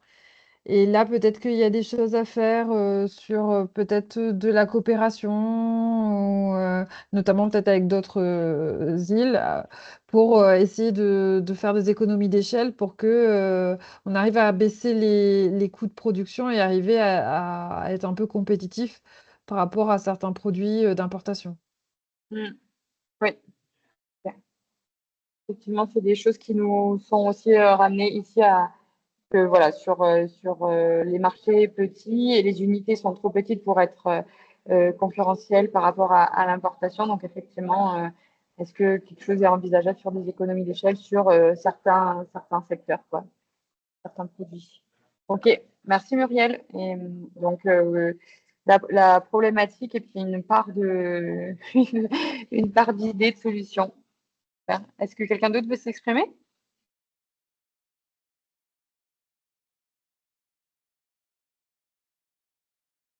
Vous avez, on a, est-ce que on a aussi parlé ici de main-d'œuvre, voilà, sur le fait de recruter dans les industries agroalimentaires. Est-ce que c'est un constat que s'il y a des transformateurs, vous avez, donc du coup, il y a des entreprises qui nous parlaient aussi d'aller malgré tout vers l'automatisation et s'équiper parce que voilà des problèmes de main-d'œuvre, donc soit coût de main-d'œuvre, soit aussi le fait d'arriver à pas avoir assez de main-d'œuvre à recruter correctement aussi. Des choses qui reviennent.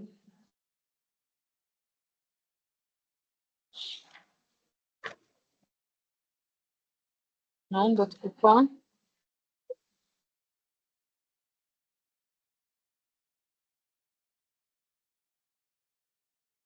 Est-ce qu'on a des personnes de Rodrigue aussi qui voudraient, je sais pas si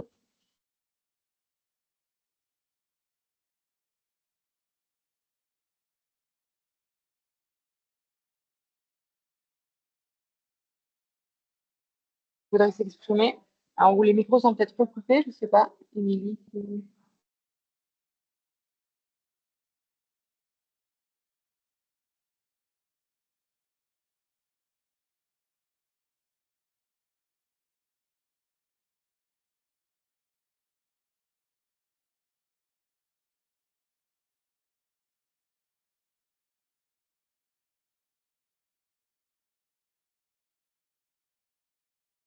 Ok, donc là, on a beaucoup parlé de coûts, de problèmes d'échelle sur des unités trop petites, sur des matières premières pas assez adaptées forcément à la transformation locale.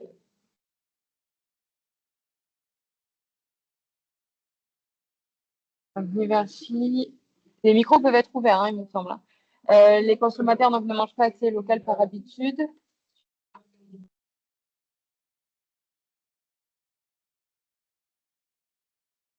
Donc, saisonnalité, plat de place dans les foyers, base de l'importation, sont les fruits et légumes. La concurrence.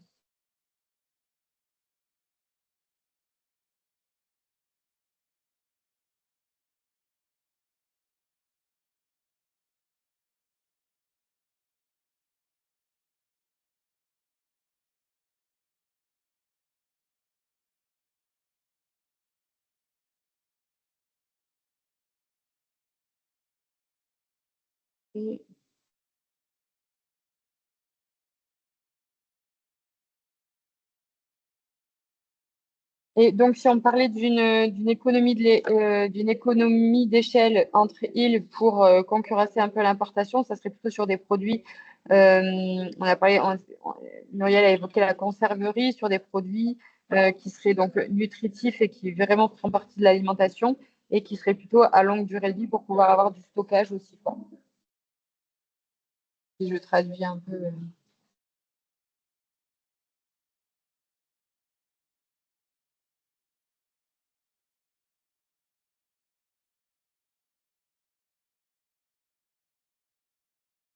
Ouais, donc très lié à l'agriculture, donc Angel qui dit à La Réunion pénurie de matières premières en cas d'événements climatiques et matières manquantes aussi, parce que pas forcément cultivées à La Réunion, comme le riz, le grain, qui sont des aliments principaux de l'alimentation. Donc aujourd'hui, comment aussi on est arrivé à, à voir que l'alimentation, notre alimentation, nos habitudes alimentaires sont beaucoup sur des produits finalement importés.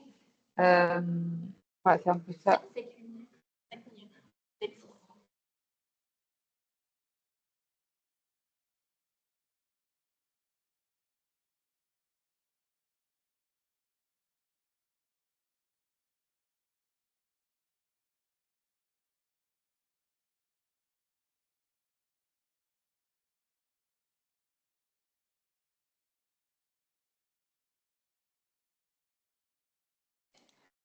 Ça marche. Donc, on me dit que je vais du coup devoir lister un peu ce que vous m'avez dit.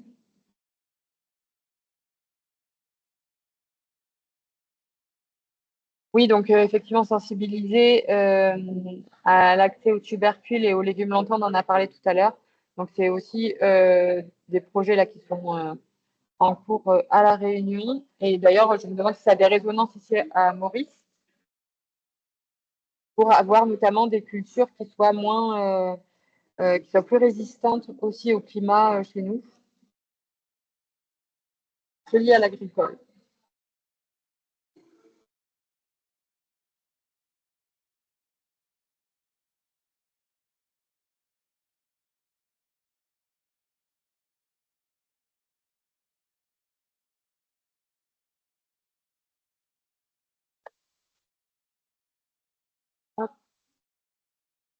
Donc, vous pouvez continuer à noter ou à prendre la parole. 5 minutes, je retranscris moi sur une feuille pour mettre au groupe. Voilà. Vous pouvez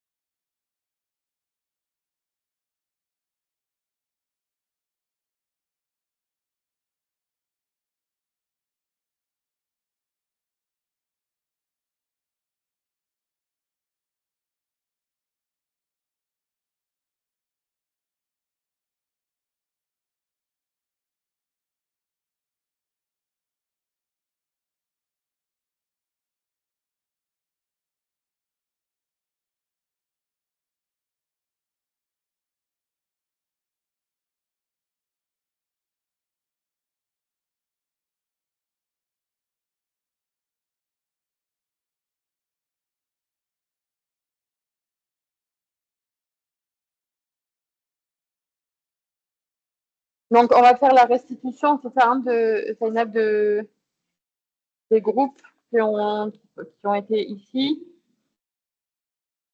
Donc, je note aussi vos points qui sont sur le diagnostic. Est-ce que vous avez aussi des suggestions d'idées, solutions, justement sur ces freins de comment encourager du coup les gens à consommer local? Donc, on a dit encourager les jardins partagés, mais l'idée, ça serait dans une dimension industrielle, comment aussi, donc il y a peut-être un niveau au niveau de la population pour du coup que ça puisse infuser à un niveau plus après gros et à consommer des produits qui nous rappellent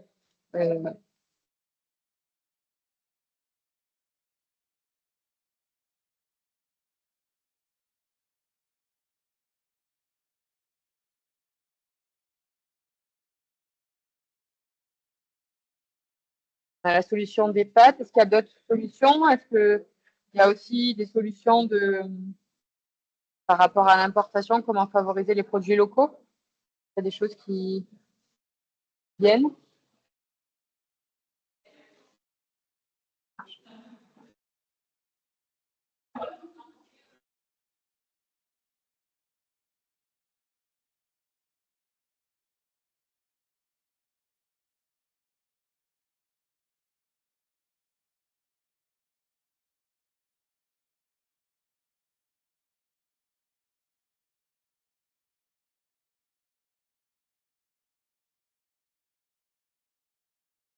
De la part du groupe de Rodrigue, est-ce qu'il y a des points aussi un peu qui pourraient être spécifiques?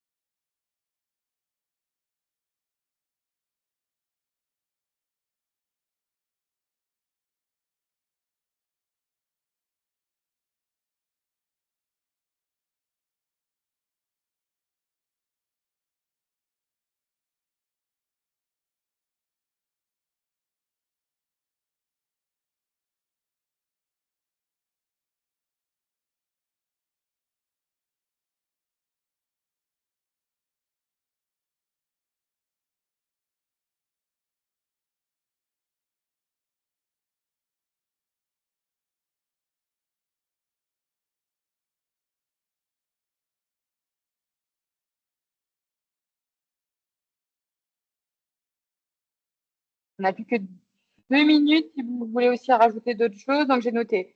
En gros, le coût économique qui est un gros problème au niveau des freins pour les productions locales avec de la main-d'œuvre chère, de l'accès à l'eau pas évident, de la production agricole aussi pas forcément régulière, chère, pas forcément adaptée.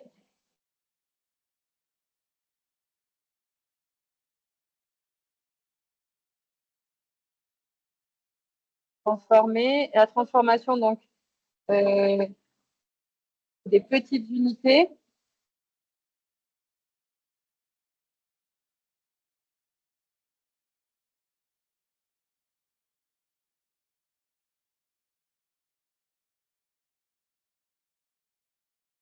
Ah.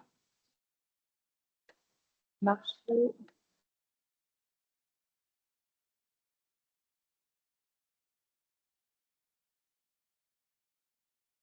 Comment on fait pour qu'ils puissent bien entendre? Si tu passes le micro? Il y a une personne qui va restituer. Ok, ouais, ça marche.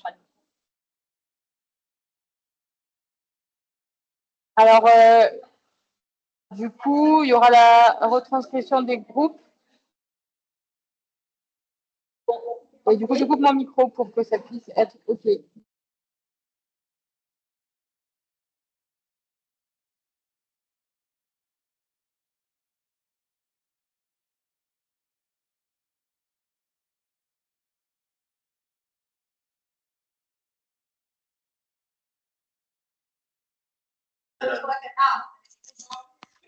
Alors, en ligne, c'est bon, vous m'entendez? Ok. On va passer à la restitution. Donc, donc, il y a une personne de chaque groupe qui va nous présenter un peu ce qu'il a noté par rapport à les thématiques qu'il avait. Et puis après, on parlera aussi de ce qui s'est dit en ligne. Qui veut commencer? Le diagnostic. Donc, alors, je vais vous demander juste de garder ça dans la main pour que les gens en ligne entendent en même temps. Juste à côté de la bouche. Cette fois, c'est le micro. Oui. Donc, alors nous, dans notre groupe, il y a des producteurs, transformateurs. Donc, on a beaucoup de problèmes à Maurice. Premièrement, donc, la majorité d'entre nous, ben, on importe nos matières premières. Donc, on dépend d'ailleurs. Donc, il y a un problème au niveau des devises et aussi là, en ce moment, il y a la guerre, etc.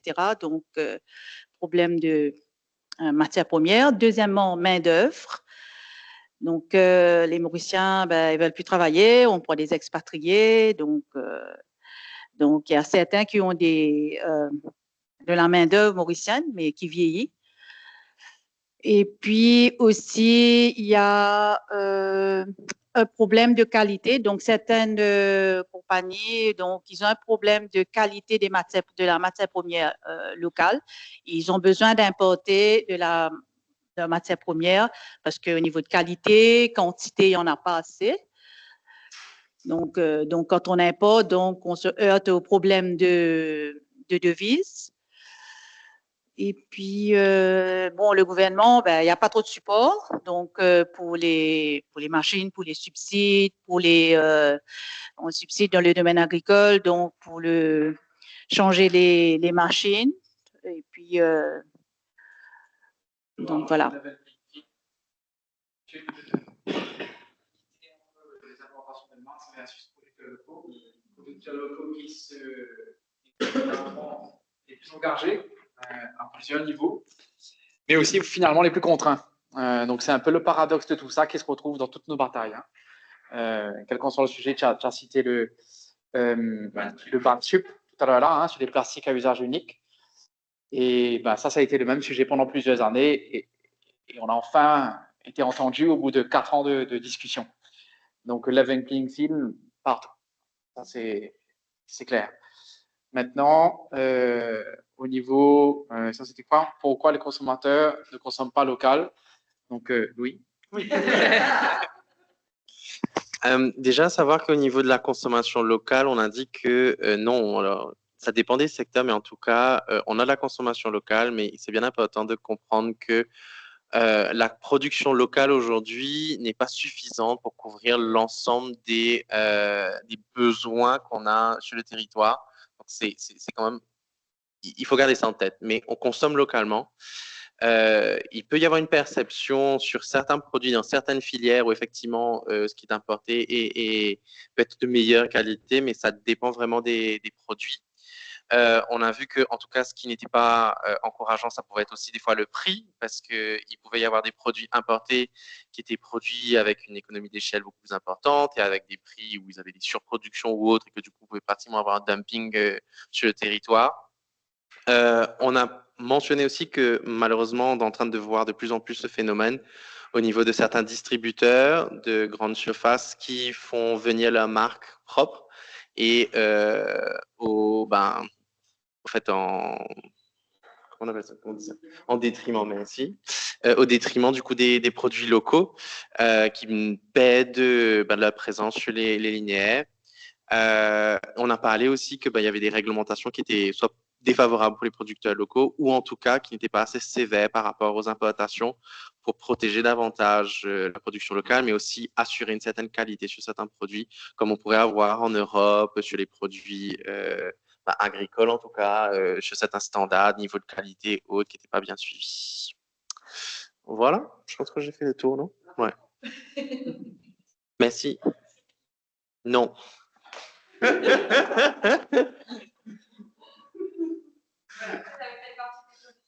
Ouais. Comment la grande distribution, il n'y a pas encouragé à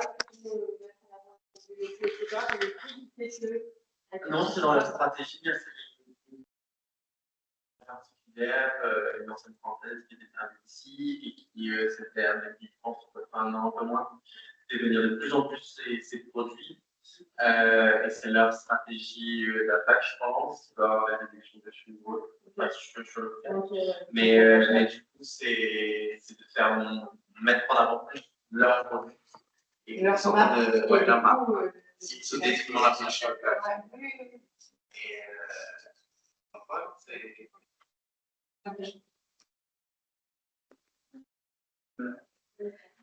Ok, merci. Vous, c'était diagnostic. Alors, on avait le groupe en ligne qui a aussi travaillé sur le diagnostic, donc qui a aussi identifié les problèmes et tout. Donc, Virginie va nous présenter un peu les problématiques qu'ils ont. Alors, oui, c'était pas forcément évident en ligne pour la participation, mais on a essayé de recueillir quelques points. Donc, il y a l'économie. En fait, tout est lié à l'économie. Mais en gros, le premier point qui est sorti, c'est effectivement le coût avec la main-d'œuvre chère, de l'accès à l'eau, la production agricole qui est chère et aussi qui n'est pas forcément régulière, ou même adaptée au fait de transformer ces produits-là. Donc, c'est pas la bonne qualité des matières premières. Donc, c'est ce qui a déjà été un peu dit. Voilà. Après, on a parlé de transformation. Donc, c'est des petites unités du fait de la matière qui est disponible et du marché. Et donc, du coup, c'est plutôt des plus petites unités. Et donc, pour faire être concurrencé par l'importation, c'est un peu compliqué parce que les prix vont être forcément plus chers avec des petites unités. Donc, c'est difficile d'être compétitif. Et après, aussi à La Réunion, il y a eu des remarques sur les techniques de transformation qui sont là depuis longtemps, comme la confiture, comme le condiment, on fait du sirop, de la découpe, etc. Mais c'est pas forcément des produits les plus nutritifs ou les produits qui vont aider à construire l'alimentation sur une longue période et pérenniser. Donc, c'est voilà comment finalement peut-être se tourner pour développer un peu plus des transformations nutritives et qui peuvent être vraiment utilisées dans l'alimentation de tous les jours. On ne ferait pas que de confiture, pas de piment, quoi. Et donc voilà. Et donc aussi comment réfléchir à une économie d'échelle entre îles, puisque être compétitif par rapport à de l'importation, c'est compliqué. Donc, est-ce qu'il y a des choses à creuser sur des économies d'échelle à voir au niveau de l'océan Indien là-dessus, sur voilà, des usines plus grandes avec les bonnes matières premières, voilà, pour arriver à concurrencer l'importation. Et voilà. Et donc après, maintenant, il y a le groupe. Merci. Et donc maintenant, on va passer voilà, au groupe qui a traité des solutions. Hein. Donc, qu'est-ce qu'on pourrait tester, comment innover. Et voilà. Je vais laisser la parole pour la restitution.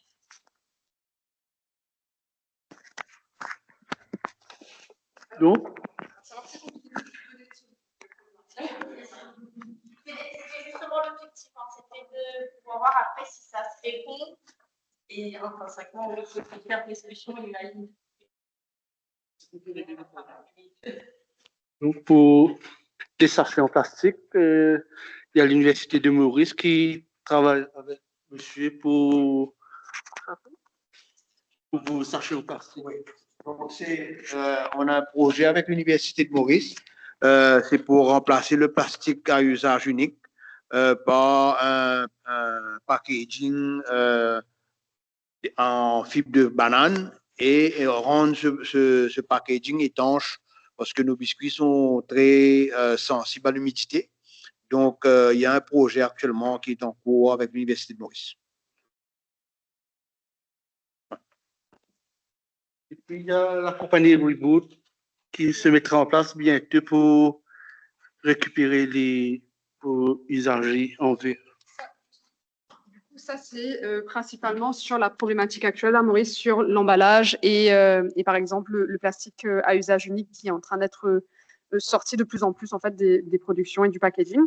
Donc, il existe aujourd'hui en termes d'innovation et de solutions, l'Université de Maurice qui travaille sur des solutions plastiques et une social enterprise ou une entreprise en tout cas qui s'appelle Reboot qui commence à travailler sur les contenants en verre aussi. Et puis, nous avons proposé l'éducation du consommateur par rapport à la valorisation des métiers comme jardinage, boucher, etc. Et valoriser plus le made in local, etc. Et nutrition et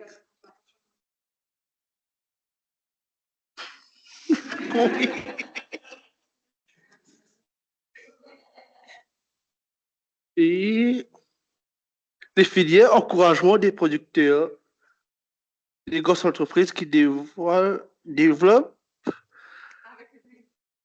avec l'agriculture sur le produit pays. Améliorer les conditions de stockage.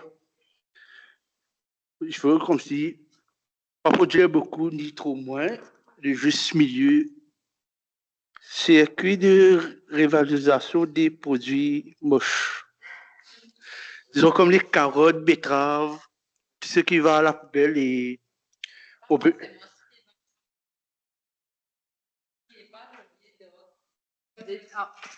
Quand on dit des produits moches, c'est des produits qui ne sont pas esthétiquement jolis, mais qui sont tout à fait consommables, qui sont bons, qui ont les mêmes valeurs nutritionnelles. C'est ça qu'on qualifie de produits moches. Ce n'est pas les produits gâtés, etc. Non, rien à voir.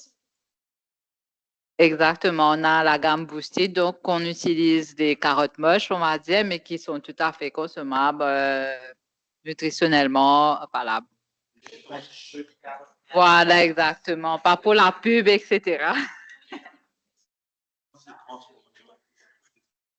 Par rapport à notre boisson, donc on a une boisson qui s'appelle Boosted. On mélange la carotte, l'orange et du thym. Donc, c'est une boisson qui a été primée au Salon international de Paris en 2024. On a eu le Best Beverage Award aussi au Gulf Food l'année dernière pour notre boisson Moringa. Donc, Moringa, pomme et menthe. Donc, Boosted à découvrir en supermarché et à Maurice pour le moment. Donc, Boosted utilise justement les produits qui ne passent pas les normes pour aller être vendus en supermarché, les retravaille, voilà, l'esthétique surtout, les retravaille et les intègre du coup dans toute une production en fait de jus qui est en vente à Maurice pour l'instant. Et l'économie circulaire, il faut valorisation des déchets comme le compostage.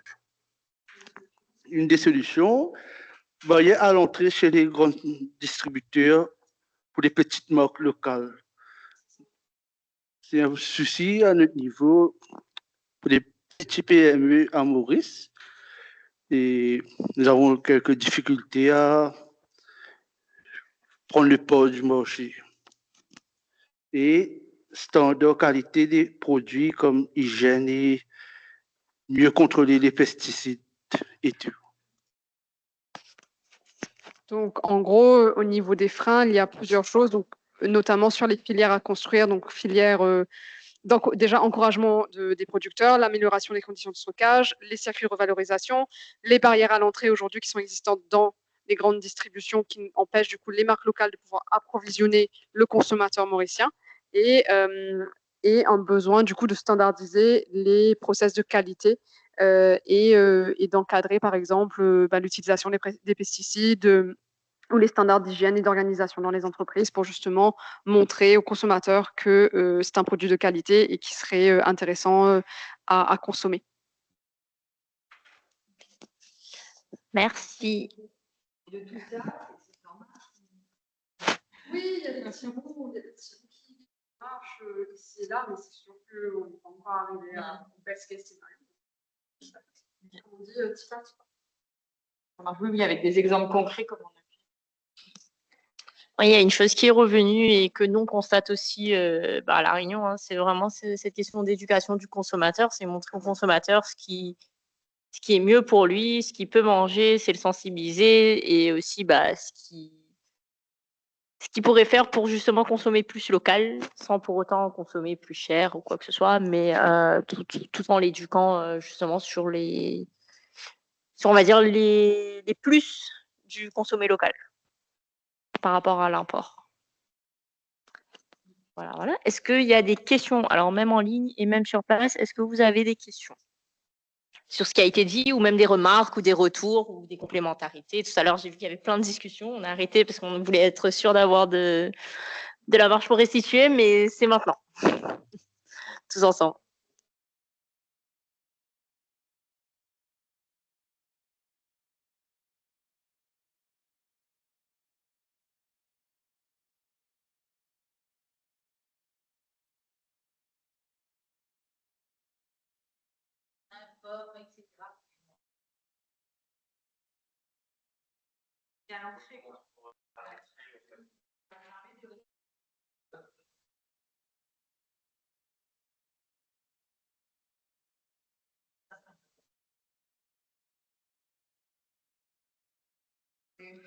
Alors, j'ai pas la solution.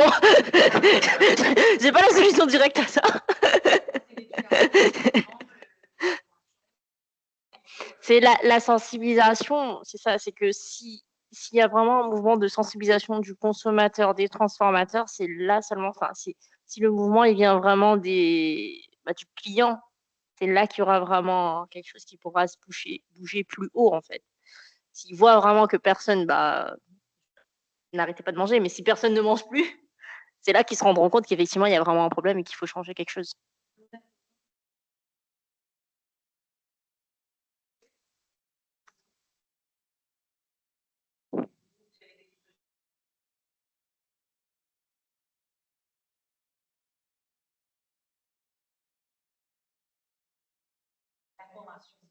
Oui, ça c'est très intéressant parce que justement, il y a aussi ce côté, donc il y a la sensibilité du consommateur à lui dire ce qu'il ne devrait pas acheter et tout, mais il y a aussi justement à valoriser vous-même ce qu'il y a de bien et de mieux dans vos propres produits et ne pas hésiter. Là, aujourd'hui, même quand on a vu certaines entreprises, on voit bien qu'ils font des choses où il y a des alternatives qui aujourd'hui sont demandées, mais qui ne sont pas forcément valorisées, ils n'en parlent pas. Donc, faut pas hésiter vraiment à montrer aux consommateurs que c'est ça qui est mieux pour eux.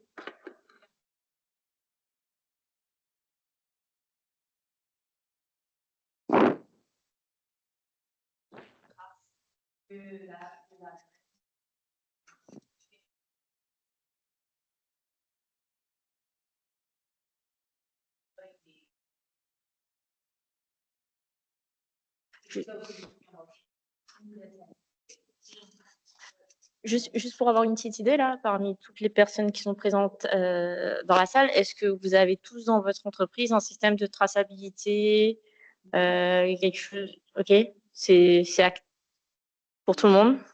Il n'y en a pas qui l'ont, mais qui n'est pas totalement appliqué ou quoi que ce soit. C'est vraiment tracé par lot, par date.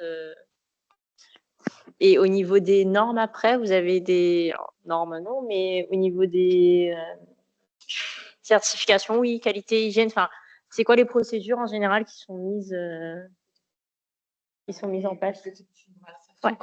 Je vais juste laisser en ligne, on va arrêter là. Si vous avez des questions, vous pouvez les envoyer sur le chat.